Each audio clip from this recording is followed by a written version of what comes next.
வணக்கம். நீங்க தினமும் காலையில செய்தித்தாள்களை படிக்கும்போதோ இல்ல சோஷியல் மீடியால நியூஸ் பார்க்கும்போதோ ஒரு குறிப்பிட்ட முரண்பாட்டை கட்டாயம் கவனிச்சிருப்பீங்க. ஆமா, அதாவது ஒரு கொடூரமான குற்றமோ இல்ல பெரிய ஊழலோ நடந்தா மக்களோட ரியாக்ஷன் எப்படி இருக்குன்னு பாத்தீங்கன்னா, இந்த நாட்டுல சட்டமே இல்ல, பணம் இருந்தா யாரு வேணாலும் தப்பிச்சிடலாம் அப்படின்னு ரொம்ப விரக்தியில கோவப்படுவாங்க.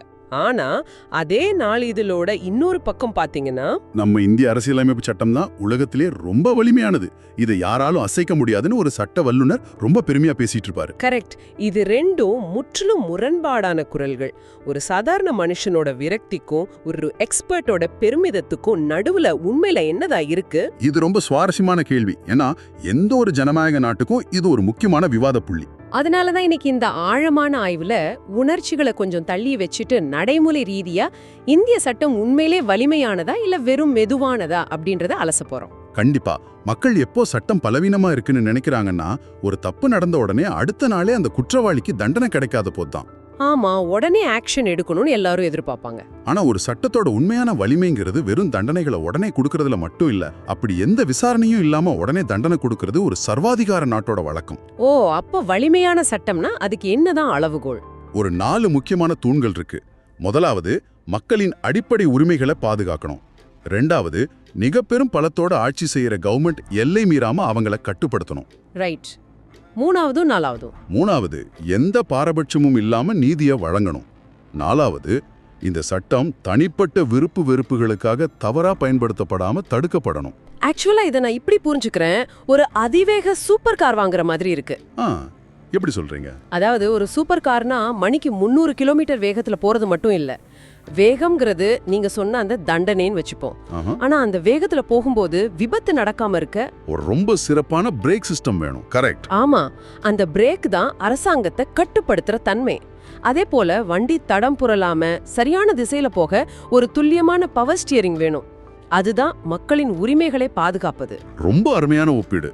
வேகம் மட்டும் இருந்தா அது சூப்பர் கார் இல்ல, அது ஒரு நகரும் வெடிகுண்டு. பிரேக், ஸ்டியரிங், வேகம் 3 சரியா வேலை செஞ்சாதான் அது வலிமையான வாகனம் இல்லையா?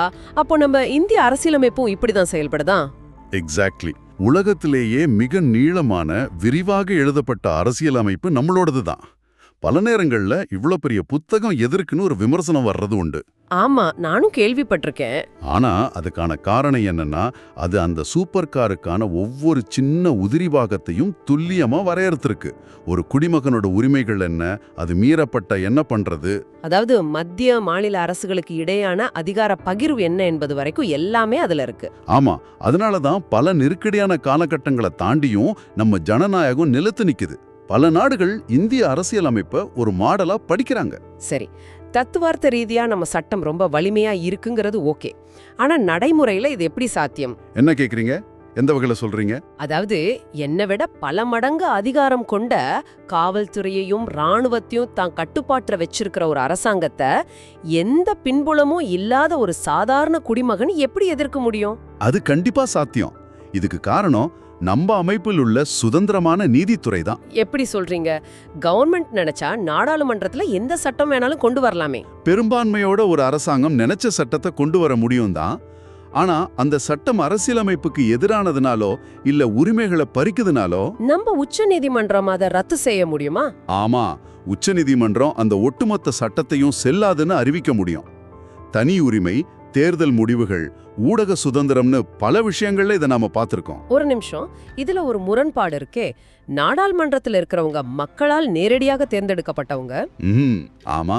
ஆனா மக்களால் நேரடியாக தேர்ந்தெடுக்கப்படாத நியமனம் செய்யப்பட்ட ஒரு சில நீதிபதிகள் அந்த அரசாங்கத்தோட முடிவை ரத்து செய்யறதே எந்த விதத்துல ஜனநாயகம்? இது ரொம்ப ஆழமான ஒரு கேள்வி. மேலோட்டமா பார்க்கும்போது நீங்க சொல்றது நியாய மாதிரி தெரியும். ஆனா ஜனநாயகத்தோட அடிப்படை விதி என்ன தெரியுமா? என்னது? பெரும்பான்மைங்கிறது எதை வேணாலும் செய்யலான்னு அர்த்தம் கிடையாது. 90% பேர் சேர்ந்து மீதமுள்ள 10% பேரோட அடிப்படை உரிமைகளை பறிக்க முடியாது. ஓ, அப்போ அதை தடுக்கிறது தான் நீதித்துறையோட வேலையா? எக்ஸாக்ட்லி. நீதிபதிகள் அவங்க தனிப்பட்ட விருப்பத்துக்காக கவர்மெண்ட் எதிர்க்கல, அரசியலமைப்போட விதிகளின் அடிப்படையில தான் கட்டுப்படுத்துறாங்க. கவர்மெண்ட் 5 வருஷத்துக்கு ஒரு முறை மாறலாம். ஆனா அடிப்படை உரிமைகள் நிரந்தரமானது. ரைட். அத பாதுகாக்கிற ஒரு காவலாளி தான் நீதித்துறை. ஆமா, இது சாதாரண மக்களுக்கும் ஒரு மிகப்பெரிய ஆயுதத்தை கொடுத்திருக்கு. அதுதான் பொதுநல வழக்கு, அதாவது PIL அப்படின்னு சொல்லுவோம். ஓ, இந்த பப்ளிக் இன்ட்ரெஸ்ட் லிட்டிகேஷன் அத பற்றி கொஞ்சம் தெளிவா சொல்ல முடியுமா? 80களின் தொடக்கத்துல இந்திய நீதித்துறை செஞ்ச மிகப்பெரிய புரட்சி இது. ஒரு காலத்துல யாருக்கு பாதிப்போ அவங்க மட்டும்தான் கோர்ட்டுக்கு போக முடியும்னு இருந்துச்சு. அப்போ ஒரு படிக்க தெரியாத பழங்குடியினரோ இல்ல ஒரு கொத்தடிமை தொழிலாளியோ எப்படி கோர்ட்டுக்கு போக முடியும்? அதற்காக உருவாக்கப்பட்டதுதான் இந்த பொதுநல வழக்கு. சமூக அக்கறை கொண்ட ஒரு தனிநபர் இல்ல ஒரு தொண்டு நிறுவனம் பாதிக்கப்பட்டவங்களுக்காக நேரடியாக வழக்கு தொடரலாம். வாவ்! அப்போ ஒரு தபால் அட்டையில எழுதி அனுப்புனா கூட கோர்ட் அது ஒரு கேஸா எடுத்துக்கோன்னு சொல்றாங்களே, அது உண்மையா? 100% உண்மை. அப்படி கடிதங்கள் மூலமா சிறைகள்ல வாடிய கைதிகளையும் கொத்தொடிமைகளையும் மீட்ட சரித்திரம் நம்ம உச்சநீதிமன்றத்துக்கு இருக்கு.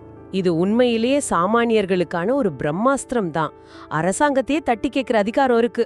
ஆனா இங்கதான் எனக்கு ஒரு பெரிய சந்தேகம் வருது. சொல்லுங்க, என்ன சந்தேகம்? இவ்ளோ சிறந்த அமைப்பு இருக்கு, சுதந்திரம் இருக்குன்னா அப்புறம் ஏன் தருக்கள்ல இறங்கி பார்த்தா இந்தியாவுல சட்டமே இல்லைன்ற விரக்தி மக்கள் கிட்ட இருக்கு?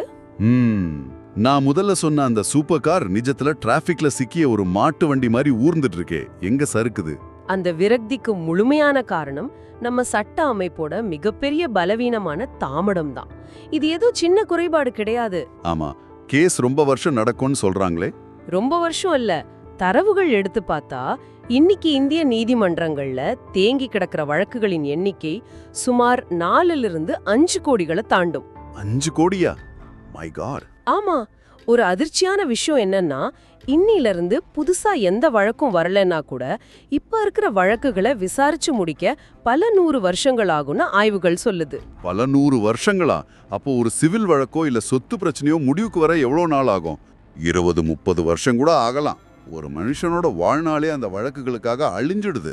தாமதிக்கப்பட்ட நீதி மறுக்கப்பட்ட நீதிக்கு சமம் அப்படிங்கிற நிதர்சனம் இதுதான். ஆனா இதுல ஒரு சின்ன கேள்வி, இந்த காலதாமதம் ஏழைகளுக்கும் பணக்காரர்களுக்கும் சமமா இருக்கா? நீங்க கரெக்டான நரம்ப பிடிச்சிட்டீங்க. சட்டம் என்னவோ அனைவருக்கும் சமம்தான். ஆனா அந்த சட்டத்தை அணுகும் முறையில உள்ள ஏற்றத்தாழ்வு தான் மிகப்பெரிய பிரச்சனை.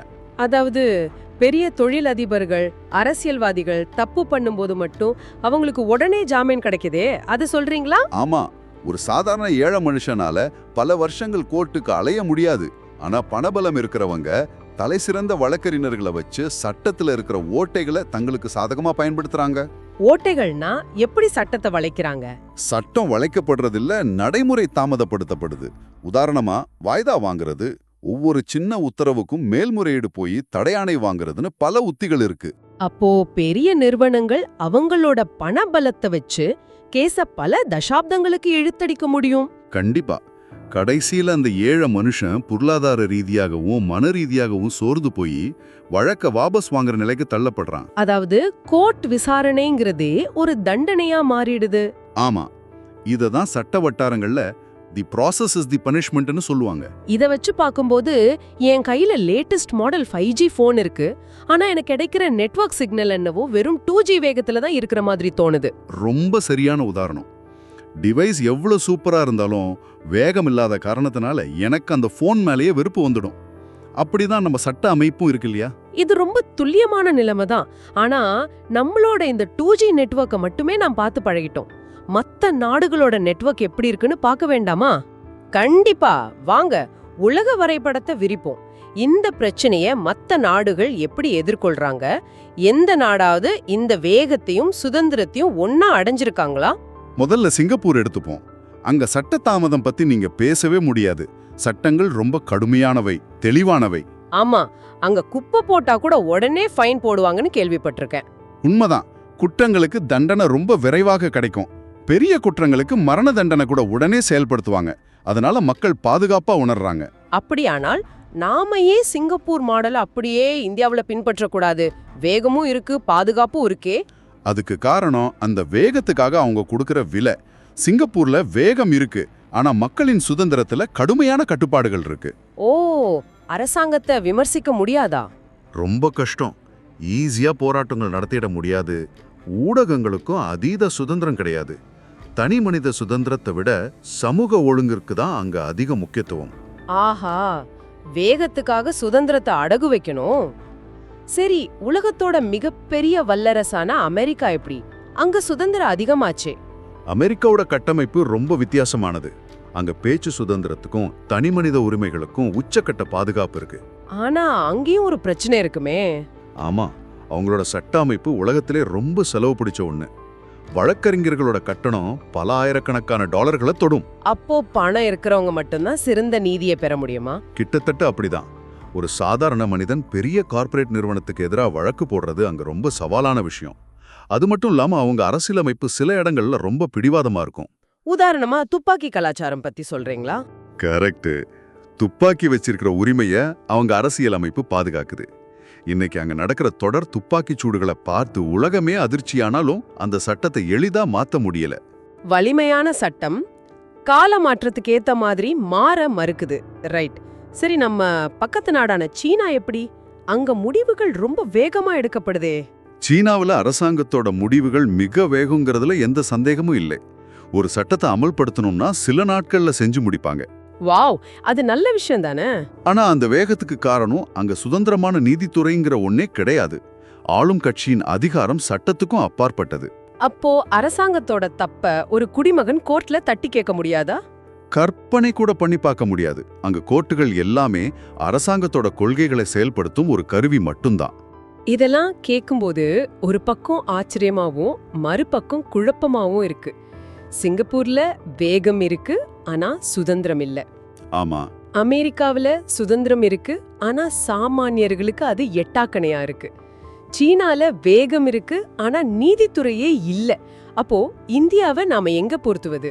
இந்தியா ஒரு தனித்துவமான சவாலான கலவைதான். அமெரிக்கா மாதிரி தனிமனித சுதந்திரமும் விரிவான ஜனநாயக உரிமைகளும் நமக்கு இருக்கு. அதே சமயம் சீனா மாதிரி எந்த அரசாங்கமோ இங்கே சர்வாதிகாரியா மாறிட முடியாது. அதை தடுக்க உச்சநீதிமன்றம் இருக்கு. கரெக்ட். ஆனா அதே சமயம் சிங்கப்பூர் மாதிரி விரைவான தீர்வு நம்மகிட்ட இல்ல. சுதந்திரமும் ஜனநாயகமும் சிறப்பா இருந்தாலும் வழக்குகளின் தேக்கம் என்ற சகதியில நம் அமைப்பு சிக்கி தவிக்குது. அப்போ ஒரு நாடு வேகமான நீதி, முழுமையான சுதந்திரம், இது ரெண்டுல எதையாவது ஒன்ன கட்டாயம் தியாகம் செஞ்சுதான் ஆகணுமா? ரெண்டுமே உள்ள ஒரு சரியான சிஸ்டம் உலகத்துல சாத்தியமே இல்லையா? இது அரசியல் தத்துவத்தோட ரொம்ப நீண்டகால விவாதம். 100% வேகமும் 100% சுதந்திரமும் கொண்ட ஒரு கற்பனை உலகம் நிஜத்துல சாத்தியமில்லை. கொஞ்சம் கசப்பான உண்மைதான். ஆனா அதுக்காக நம்ம முயற்சியை கைவிடக்கூடாது. இந்த ஒப்பீடுகள்ல இருந்து ஒரு ஆழமான புரிதலுக்கு வர முடியும். இந்தியாவுல சட்டம் பலவீனமா இல்ல, ஆனா அதை நடைமுறைப்படுத்தும் கட்டமைப்புல தான் பிரச்சனை இருக்கு. சட்ட விதிகள் சரியா இருக்கு, ஆனா உள்கட்டமைப்பு மோசமா இருக்குன்னு சொல்றீங்க. இதை இப்படி சரி செய்யறது? இது ஒரு கட்டமைப்பு ரீதியான பிரச்சனை. நம்ம மக்கள் தொகைக்கு ஏற்ப நீதிபதிகளின் எண்ணிக்கை இல்ல. பல கீழ் நீதிமன்றங்கள் இன்னும் போதிய தொழில்நுட்ப வசதிகள் இல்லாம காகித கோப்புகள்ல தான் இயங்குது. அப்போ அந்த வாய்தா கலாச்சாரம், மேல்முறையீடுகள் இதையெல்லாம் மாத்தணுமா? கண்டிப்பா சட்ட திருத்தங்கள் கொண்டு வந்து இதை விரைவா முடிக்கணும். கீழ்மட்டங்கள்ல உள்ள ஊழலும் இதுக்கு ஒரு காரணம். அதனால நாம கொலை சொல்ல வேண்டியது சட்டத்தை அல்ல, அந்த அமைப்பை நிர்வகிப்பவர்களைத்தான். அப்படியென்றால் இந்த அமைப்பு முற்றிலுமா சீரழிஞ்சு போச்சா? ஒரு சாதாரண மனுஷன் இது மேல நம்பிக்கை வைக்கவே கூடாதா? அப்படி ஒரு முடிவுக்கு வருது ரொம்ப ஆபத்து. இத்தனை குறைகள் இருந்தாலும் ஒரு முக்கியமான உண்மையை நம்ம மறக்க கூடாது. என்ன உண்மை அது? இந்திய நீதித்துறை பல இருண்ட காலகட்டங்கள்ல ஜனநாயகத்தை சரிந்து விடாம தாங்கி பிடிச்சிருக்கு. பத்திரிகை சுதந்திரம் பறிக்கப்பட்ட போதோ, நள்ளிரவுல உரிமைகள் மீறப்பட்ட போதோ நம்ம நீதிமன்றங்கள் மிக உறுதியாக நின்னு நீதியை நிலைநாட்டியிருக்கு. ஆமா, குறைகள் இருந்தாலும் இது இன்றும் உயிரோட்டமுள்ள ஒரு மாபெரும் ஜனநாயக பாதுகாவலன் தான். ரொம்ப சரியா சொன்னீங்க. இந்த விரிவான விவாதத்திலிருந்து நம்ம ஆரம்பத்துல பார்த்த அந்த முரண்பாட்டுக்கான விடை மிக தெளிவா கிடைச்சிருச்சு. இந்திய சட்டம் ஒருபோதும் பலவீனமானது அல்ல. அது உலக நாடுகளை வியந்து பார்க்கும் மிகச்சிறந்த கட்டமைப்பு. ஆனா அத வேகமாகவும் அனைவருக்கும் சமமான நியாயத்துடனும் செயல்படுத்தும் நிர்வாக அமைப்பு இன்னும் பல மடங்கு வலுவடையணும். எக்ஸாக்ட்லி. உங்ககிட்ட எவ்வளவு வலிமையான சட்ட புத்தகங்கள் இருந்தாலும் ஒரு சட்ட அமைப்போட உண்மையான பலம் வெறும் காகிதங்கள்ல இல்ல, அத மக்களின் நம்பிக்கையில தான் இருக்கு. கரெக்ட். என்றைக்கு ஒரு ஏழை மனுஷனால எந்த பயமும் இன்றி விரைவாக நீதியை பெற முடியுதோ அன்னைக்குதான் சட்டம் அதன் முழுமையான வலிமை அடையும். ரொம்ப ஆழமான கருத்து. இப்போ இந்த ஆழமான ஆய்வோட முடிவுக்கு வந்துட்டோம். ஆனா இத கேட்டுட்டு இருக்க உங்களுக்காக ஒரு சிந்தனை விதைய விதைக்க விரும்புறேன். ஒரு புது கோணம் சொல்லுங்க. நாம இவ்ளோ நேரம் அந்த 30 வருஷ தாமதத்தை பத்தி பேசணும் இல்லையா? ஒரு கற்பனை செஞ்சு பாருங்க. இன்னைக்கு இருக்கிற ஏஐ, அதாவது செயற்கை நுண்ணறிவை பயன்படுத்தி அத்தனை வழக்குகளையும் மிஷின் கிட்ட கொடுத்துடுறோம்னு வச்சுப்போம். ஓ, ஏஐ ஜட்ஜ் மாதிரி. ஆமா, எந்த மனித தலையீடும் இல்லாம வெறும் தரவுகளை மட்டும் பகுப்பாய்வு செஞ்சு அந்த பல ஆண்டு கால தாமதங்களை வெறும் 20 நாட்களாக குறைக்க முடியும்னு வச்சுப்போம். அதாவது வேகத்தை அப்படியே யந்திரத்தனமா கூட்டுறது. கரெக்ட். அப்படி செஞ்சா அது நீதியோட தரத்தை அதிகரிக்குமா, அல்லது அவசர கதியில மனிதத்தன்மையற்ற தவறான தீர்ப்புகள் பெருகி அது இன்னொரு ஆபத்தான இருண்ட அமைப்பிற்கு வழிவகுக்குமா? வேகம் மட்டும்தான் நீதியாங்கிறது ஒரு பெரிய கேள்விக்குறிதான். ஆமா, இது பத்தி நீங்க என்ன நினைக்கிறீங்க? தொடர்ந்து சிந்தியுங்கள். உங்களின் ஆர்வத்திற்கும் தேடலுக்கும் மிக்க நன்றி.